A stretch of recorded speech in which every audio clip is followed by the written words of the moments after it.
Hello, welcome to 30 Minutes. I'm Rick Anthony. A few weeks ago, I read about an old house in Marcus Hook that, according to the locals, is haunted. The Plank House in the 200 block of Market Street is said to have been constructed of planks from an early 18th century ship. In fact, more than 1,700 artifacts have been found in the one-bedroom house, believed to have been the home of Blackbeard the pirate. A legend has it that Blackbeard buried treasure in the basement of the house. So far, none has been found. In recent years, the house has been converted to a living museum that tells the history of the area when Marcus Hook was a thriving port for wooden ships with tall masts. There have been reports of strange sounds in the house and apparitions of Blackbeard's wife. Some people will not enter the house after dark, believing the house is haunted by the spirits of people who have lived there before. Is the Plank House haunted? Is it inhabited by ghosts? Is the spirit of Blackbeard angry because the home is being turned into a tourist attraction? My guests today believe in things that clank in the night and spirits who roam among us. Fan of Detectives LLC is a Wilmington-based paranormal investigation group founded in 2020 by Joshua Chairs. Joshua's mission is to revolutionize paranormal investigations using the scientific method and sophisticated equipment to separate rational explanations from the paranormal. The Fan of Detectives team also includes Rick Warner, lead investigator, and Melissa Fermanzano, I love that name, a psychic medium who was scheduled to be with us today but was called away by an urgent matter. Melissa, I hope all is well. I know you're here in spirit. Joshua and Rick, welcome to 30 Minutes. Thank you. Welcome. Delighted to have you. Delighted to be here. Your Thank last you. name correctly? Yes, you are. Chairs? Yes. All right.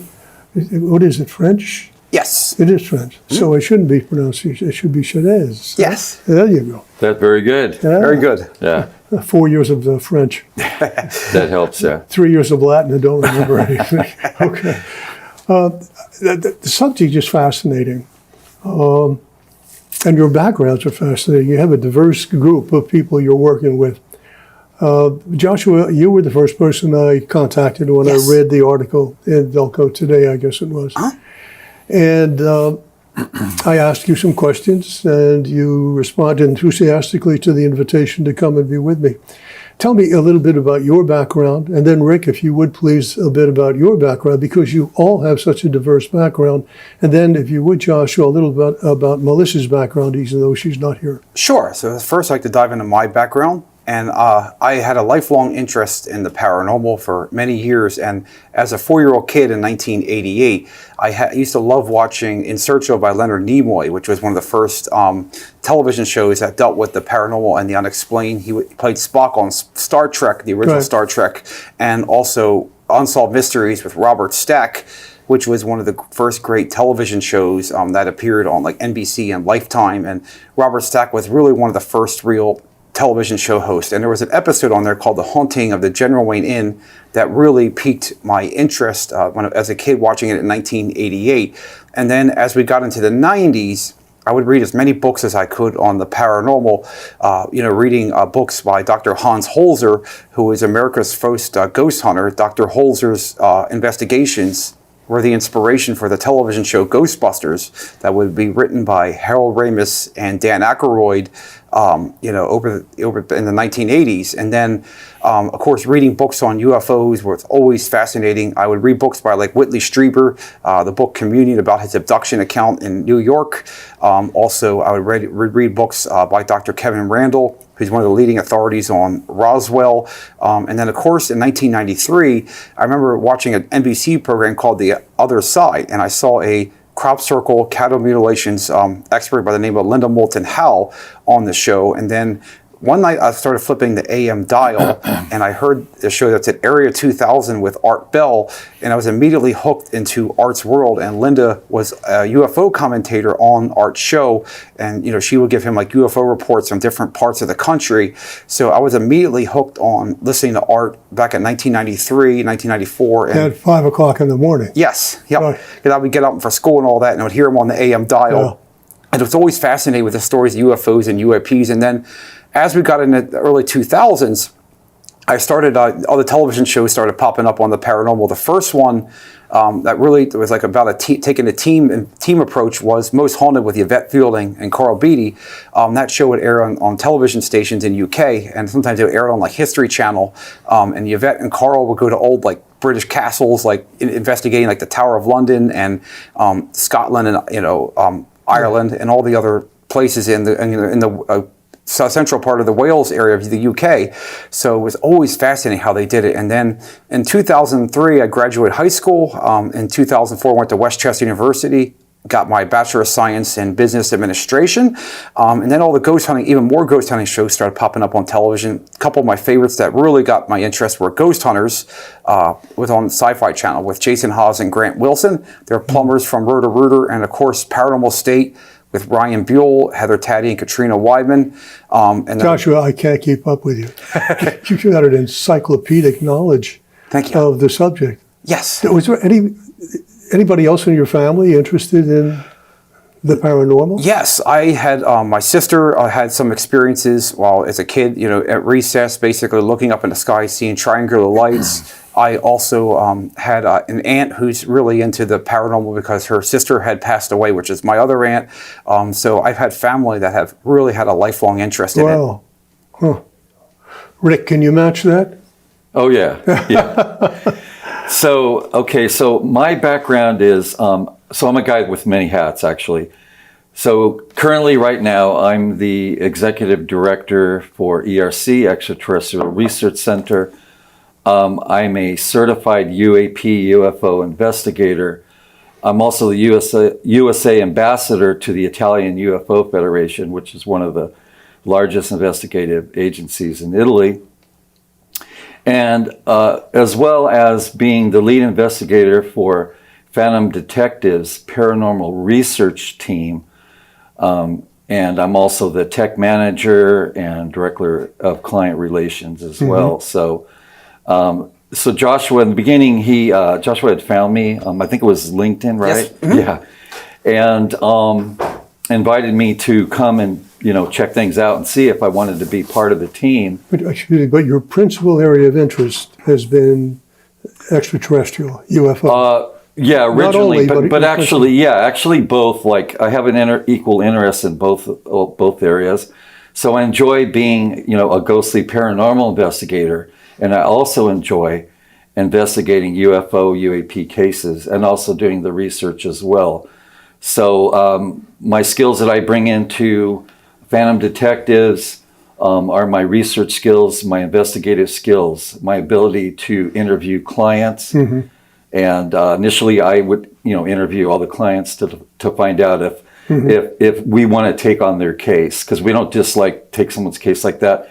We pre-interview them and see if we feel that it's something that we want to do and investigate their case. And, there's some cases that we felt were too dark that we just turned down, but the majority... Too dark, you say? Too dark, yeah. In other words, they were having a lot of bad experiences with a lot of negative energy and things like that, where we felt that it wouldn't be the best case for us to investigate.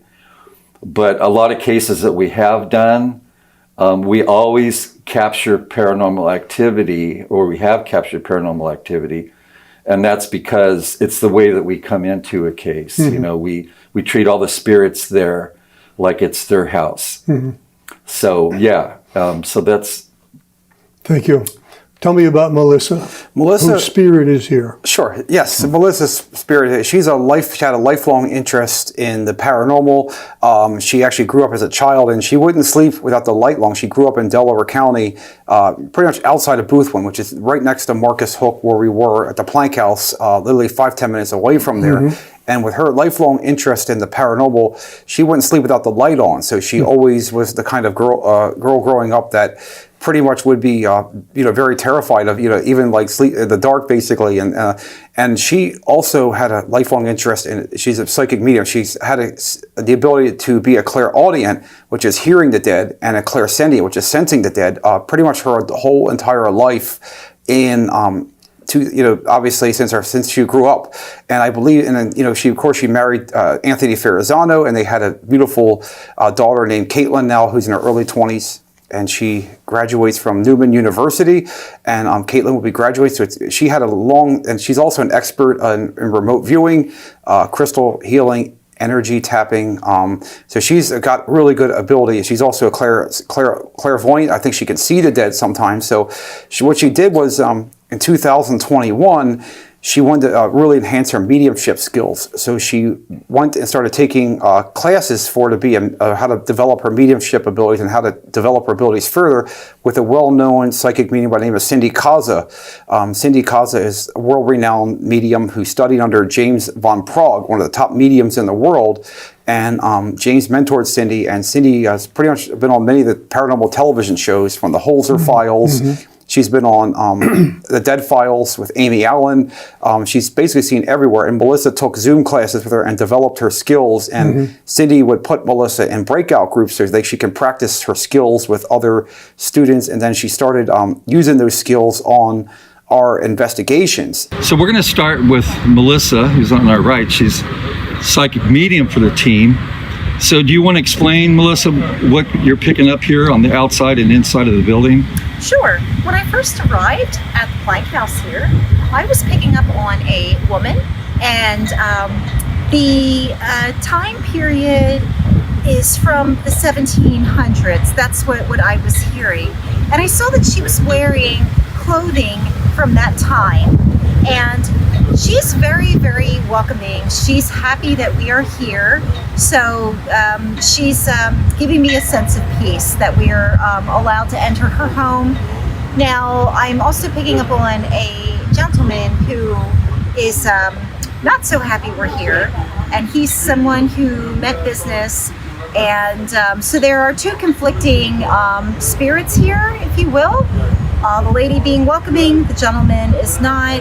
And the energy is very strong, and I have a feeling that we're going to capture some pretty significant activity tonight. Okay, so now we know who you are. We know the team members. Yes. Now let's talk about what you do, how you do it, and what the results are. Sure. You told me that your investigation of the Plank House and Marcus Hook is just about completed. Yes. And you're working on a final presentation. Yes. Which will be made to whom? Yes. So basically what we're doing is we're doing a evidence review of our investigation of the Plank House. And I would like to talk about that a little bit, like what we experienced that night. Basically, we did the investigation 2 weekends ago, which is on August 23rd.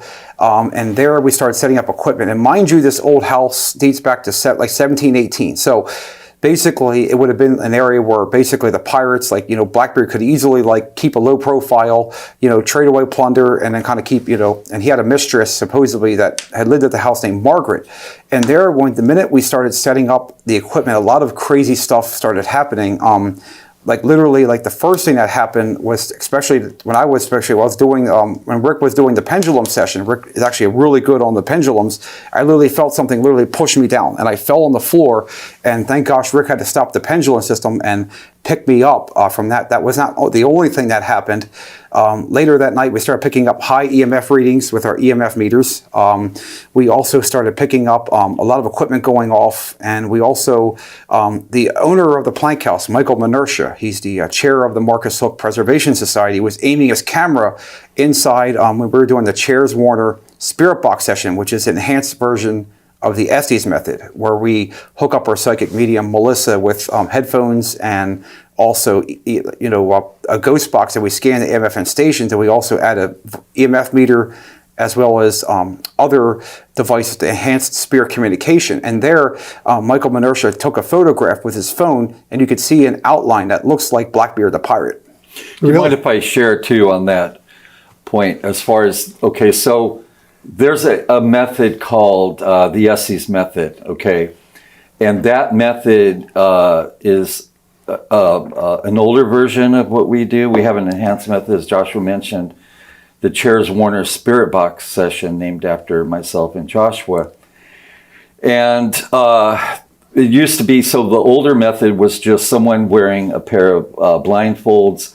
They have some headphones on. They're connected to an AM/FM spirit box, and basically what it is that the participant, the person that's being plugged into everything, they're hearing AM/FM channels through their ear, and the headphones are loud enough that they cannot hear any questions that are being asked of them, and their vision is obscured. So what we have, which is a much more advanced method, is we use a special type of colored glasses that they can't see through, but it kind of like disorients them. They have the headphones on, but we also incorporate the use of crystal energy. We also, as Joshua mentioned, we have a EMF meter there. We have a thing called a tripwire, which is like a long, it looks like the old style Christmas lights with the big light bulbs on it.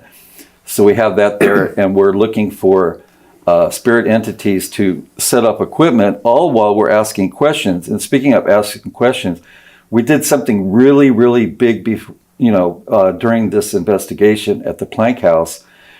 And I had told Joshua, I said, hey, I have an excellent idea. Since I use artificial intelligence quite a bit, Gemini and ChatGPT, I said, why don't we invite ChatGPT to come in as a guest? So I actually reached out to ChatGPT and said, hey, how would you feel about joining us on a paranormal investigation during our Chairs Warner Spirit Box session?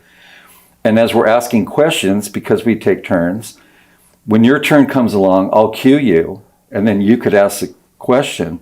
So we captured, all this was videotaped. We captured this on video. This has never been done before. This is something really new. And we believe that we're the only paranormal investigators that have done this and invited artificial intelligence to ask questions to the spirit world. And the questions that were asked were truly amazing.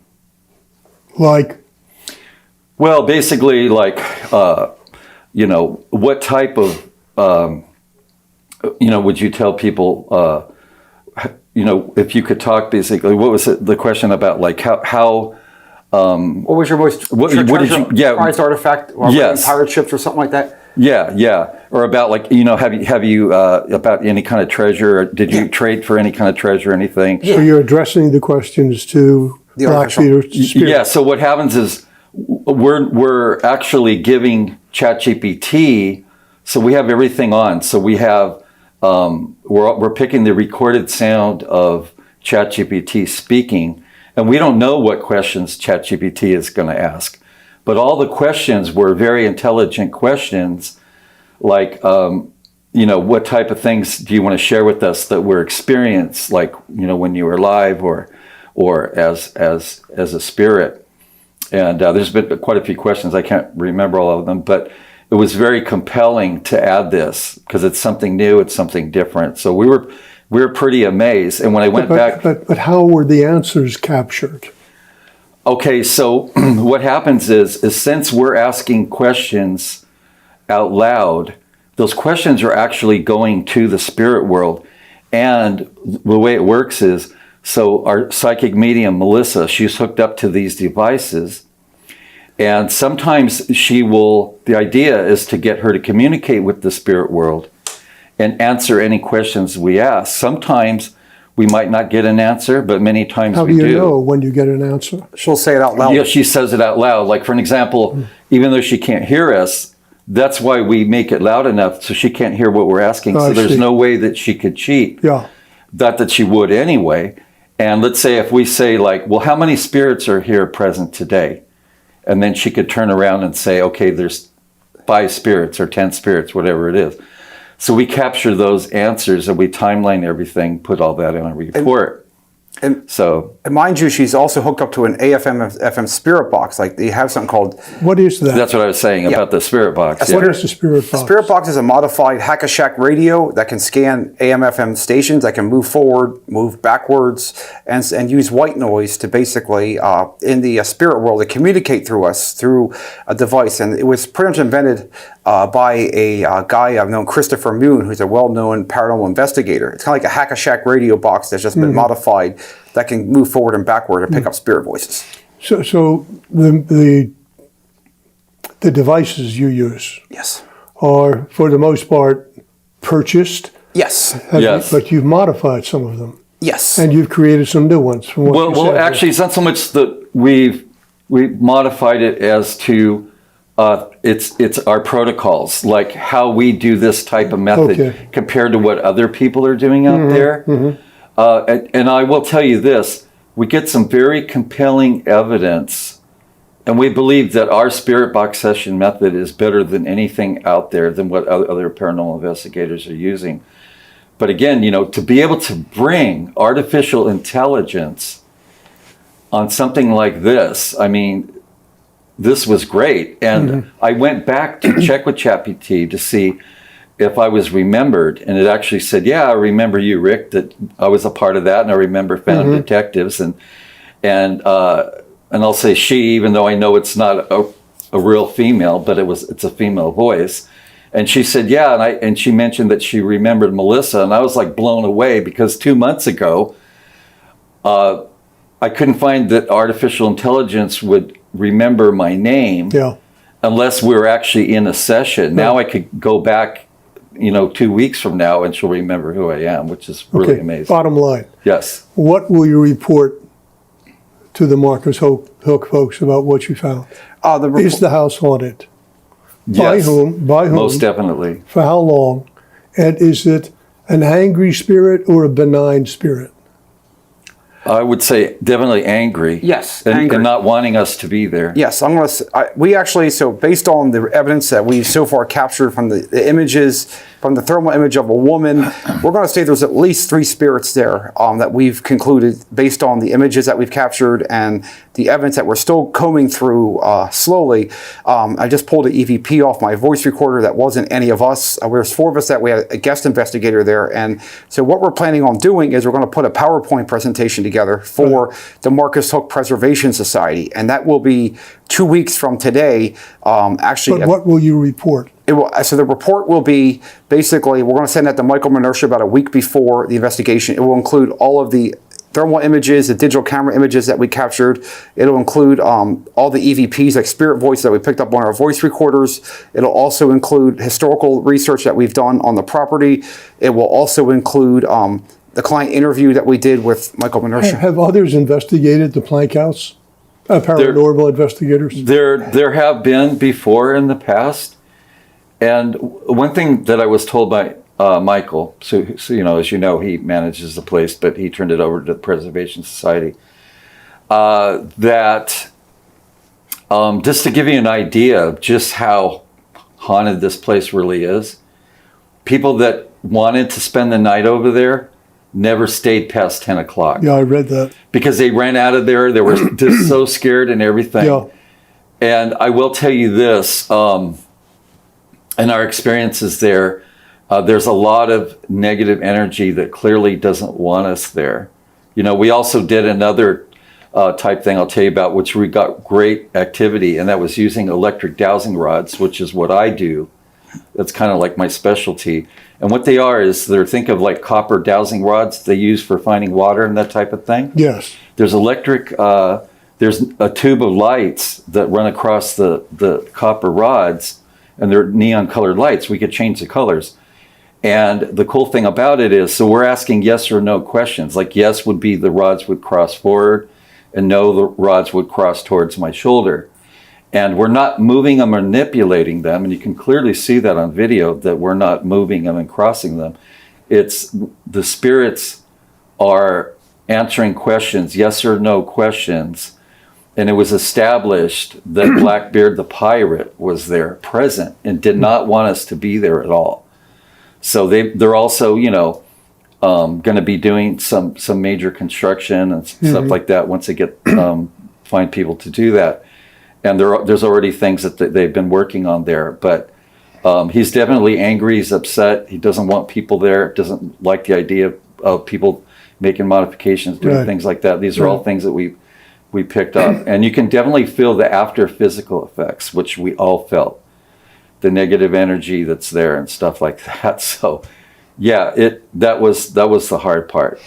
I remember somewhere in the back of my mind, I remember reading someplace that a spirit, a ghost, is that individual who is caught between this world and the next. Yes.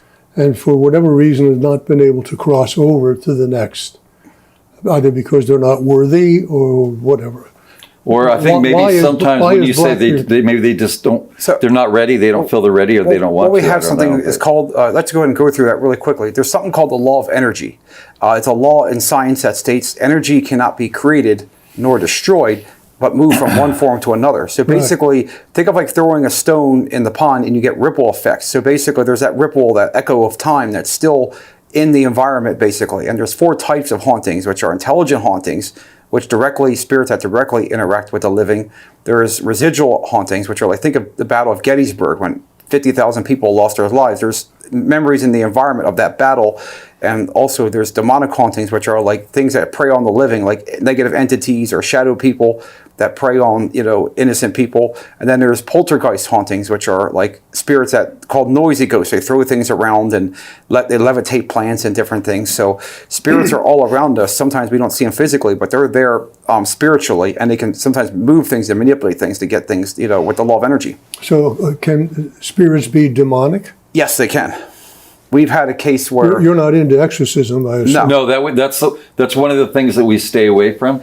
As a matter of fact, we've had people that have come to us because they felt maybe themselves or someone else, possibly they were demonic oppressed or some type of possession thing. Right. And, we're paranormal investigators. We're not exorcists. We don't get involved doing that. That's a side that we feel is a bit darker than we want Yeah, to take yeah. on. So we just stay with this stuff. But I will tell you this, people in life that are friendly and welcoming, a lot of times that friendliness and welcoming, as in life, also carries over into death as a spirit. And sometimes those same people that are not very friendly with people that are belligerent and mean and that sort of thing, that can also carry over into death as a spirit as well. Has your team, or has Melissa in particularly, worked with law enforcement to solve cases? we do have a member. He's not physically on the investigation team, but we have a member on our team that's basically in the research department. That he does all my haunted locations. Like, he works remotely for this. His name's the world-renowned psychic lawyer Mark Anthony. He doesn't Not related. Not related. No. Although my son is Mark Anthony. Yes, another. Well, I will say this because and I just want to say too. So yeah, you mentioned Mark Anthony. Yeah, he does do that kind of thing. But I had reached out to Melissa in the past, and I said, hey, like how I told her that I saw a case. They were talking about it. I think it was like on LinkedIn, and they were looking for somebody, a person. And I said, Melissa, would you be able to find this girl that's missing and that type of thing? And what was told to me by her is that the thing with that is that there's a liability factor involved. Oh, And she didn't want to get into that Sure. type of thing. sure. So as a psychic medium, she stayed away from that. Now, Right. Mark Anthony that Joshua Yes. mentions, he's been on many TV shows. He was on The Doctors, and he helped solve a high-profile murder case that I was watching. That I thought it was very impressive, and I Yeah. thought it was great that he was able to use his skills to be able to help solve that case. And this is probably an unfair question, but I thought of you folks the other day because another report on the Ramsey case, which is now, 20 years old or more? That was actually 1996. Yeah. And I wondered whether Melissa or you folks or somebody like you could have been helpful in identifying The killer. the perpetrator. Probably most likely that would be, because since Melissa can't do it because of liability reasons, Right. Mark, that would be something I could ask him about and approach him about and see if he would be willing to at least lend his area of expertise Yeah. and see if he's willing to at least dive into that. I could ask him and see if he's interested. Maybe I could have him contact whatever law enforcement Yeah, I committee. read that the case has been reopened because there's apparently new evidence, new technology, and so on yeah. that has called the whole thing into question again. Yeah, and what's amazing too is that, there's more and more detectives that are turning to people in the paranormal, like Melissa, psychic medium, that have the ability to see certain things that might be able to bring some answers Yeah. for investigating a case. You are PhantomDetectives.org. LLC. Yes. You're a nonprofit. Yes. Why? Well, because basically nonprofit organizations, much like hospitals, like we investigate houses and businesses for free. So a lot of times now, if we have to travel, like for example, we have to travel out of state, we're going to request people to at least send donations of gas and hotel costs. So there's a lot of cost involved in the business end of that aspect. So the real revenue opportunity for you would be Udemy. having a show, Yes. a television show. Yes. So yeah, basically like, TV show. I will say that, as far as being a paranormal investigator, it really has to be looked at, even though we're really good at what we do. We put a lot of time and energy into our investigations. It's not just the time doing the investigation itself, but it's also the post activity. It's going back and listening to your digital recorder, reviewing images on your thermal camera, which is something I brought here today, and other devices that we do. And we make a lot of notes and things about, what was captured, that type of thing. So that takes time to do. But, it can be, for somebody who's interested in getting started in this, could be a very expensive, endeavor to get into, because there's so many pieces of equipment, and it really can add up a lot as far as expense. So Joshua and I, we probably own 2 or 3 times the amount of some of these shows that actually started on TV with equipment wise.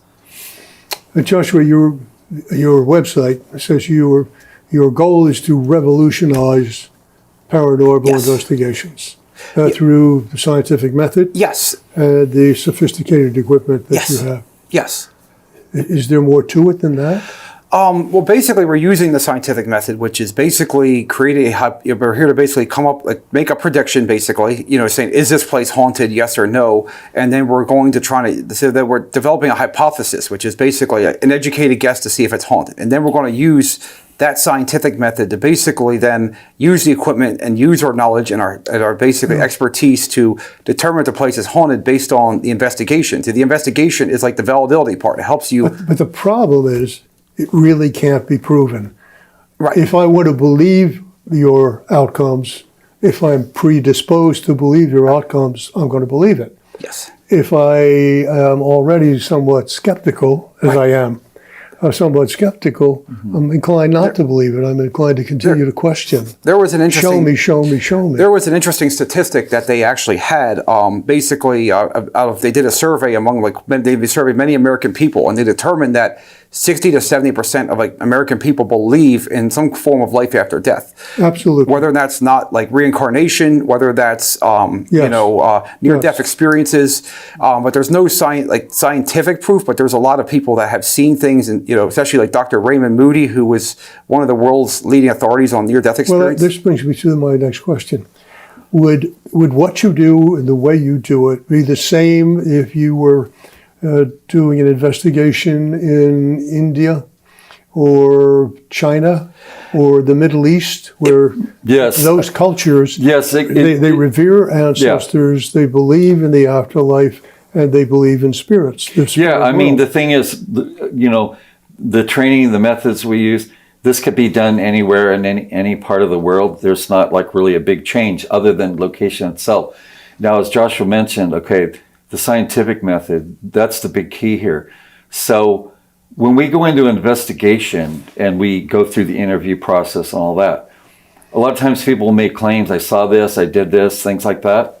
So, and I learned, through my investigative training and interviewing clients, is that I don't just automatically agree with everything they say. I listen to them, I let them explain their narrative. And what we do is we don't just say, oh yeah, it must be ghosts, spirits in the house, that type of thing. What we do is we're going to gather evidence using the tools that we have, the devices that we have. And we would rather disprove a case than we would say, hey, you know what? Yeah, this place is really haunted. So what we're doing is we're gathering the data to arrive to an intelligent conclusion if something's there. And when we share that information, sometimes we see people like yourself that are maybe not big believers, but once they're there and they see some of the things that we capture, and many times they end up becoming a believer. Yeah. You've done many investigations. I've forgotten the number. Close to 30 now. Okay. All of them presumably haunted houses. Yes. They were thought to be haunted before you Yes. got there. What's the common thread that runs through all of those? I would say basically the common thread basically is that they all have had some kind of tragedy in the past that's been associated with the property. Could have been someone that died on the property. Could have been some kind of event that happened from, according to with my historical research knowledge of knowing fire, stuff We've like had that. a lot of that, We've yeah. had a lot of different things happen. So basically, tragedy seems to really drive and provoke the spirits to arise. What was the tragedy in the Plank House? The tragedy is basically, supposedly, I talked to Michael Minersha, the chair of the board, and he said that there was several people that hanged themselves at the house, according to his historical research. And supposedly, he also said that there were people, of course, a lot of really bad people that supposedly like thieves and different things that had been in the house and been in and out. When Blackbeard was there, so there's a lot of tragedy associated with this place. So usually, when there's tragedy and there's renovations, which they're trying to do now, that's going to stir up the activity. But if there's all this negative energy emanating from this little one-bedroom house, why not bulldoze it to get rid of it? That's what I would think. But the problem is it's designated as a National Historic Landmark now. Yeah. So because there's historic landmark designation involved, they probably just couldn't just bulldoze it down because it's got Preservation Society status. So they can only modify it. Does Melissa believe, or do the two of you believe in auras? Yes. Yes. You do? Can you see auras? I can't know, but Melissa has taken classes on auras, and Can I you think see auras? I haven't seen any myself. Melissa can yes, see auras? I believe that she has some of those skills somewhat. I Some think of my she's- grandkids claim they can see auras. Yeah, in fact, children. When Pope John Paul came to Philadelphia back in, I think, 79, after the Mass at the Basilica, he was in Logan Square. And my wife and a friend of hers were about that far from him. Wow, that's amazing. And she said, I saw a blue light around his head. She didn't say anything to her friend until they were coming home. And she said, did you see anything? She said, yeah, I saw a light, a blue light. She hadn't mentioned it to her previously.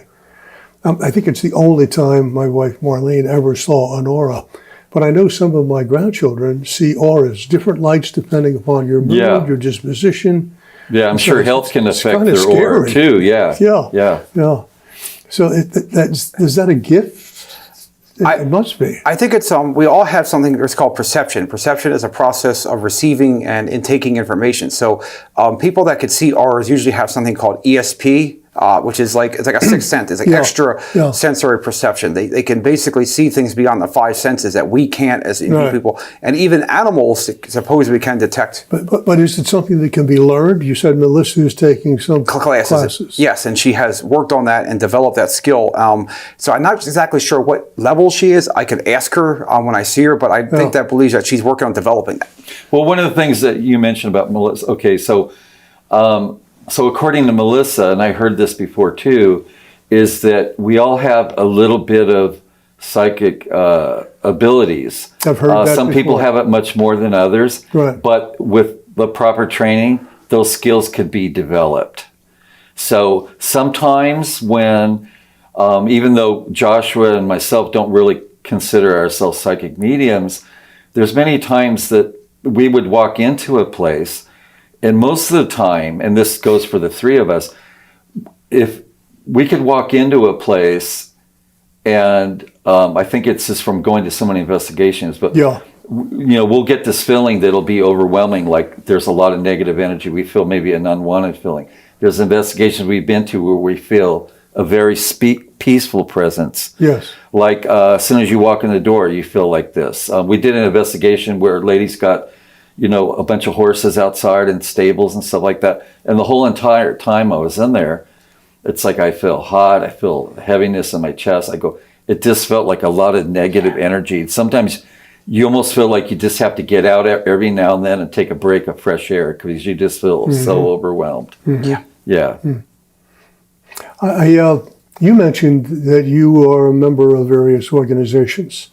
Is there a paranormal investigative organization in the U.S. or internationally that sets standards and certifies, if that's the right word, people who are capable of and have demonstrated that they have the skills to do a credible investigation? Well, I will say this. I'm not exactly aware. I don't really think they have a type of set standards. But you mentioned a research center but of some kind. Yeah, but I will tell you this. Yeah, there's many organizations of paranormal investigators, and all of them kind of do things a little bit differently. What we do, because we also have, we have classes, certification classes on Udemy about what we do. So you do certify people. Yeah, it's actually As a investigators. certificate. Like anybody who takes a Udemy course, they get a Right. certificate at the end. But we also have custom-made certificates that the students can receive. We have an example, our paranormal investigator master certification course. There's about 30 video lectures there that Joshua and I have put together. We put a lot of work into this. And this is all based on there's a vast area of things that, we teach people about the equipment and where to purchase equipment and how to use equipment. And so we give them the tools that they need based on our research and what we've done that has helped us along the way. As Gentlemen, I'm investigators. afraid we have reached the end of this segment anyway. I appreciate your being here. I wish you luck. Thank you. With Thank Phantom you. Thank you Detectives. for My having best us. to Melissa, Yes. and I hope she is well. My guests today have been Joshua Cherez. Shaded. Yeah. Yeah, that's funny And Rick because I hadn't Warner, heard that before. two That's of the great. principals in Phantom Detectives. If you'd like more information, the website is Phantom Detectives, all one word, .org. .org. Until next time, I'm Rick Anthony. Take very good care of yourselves.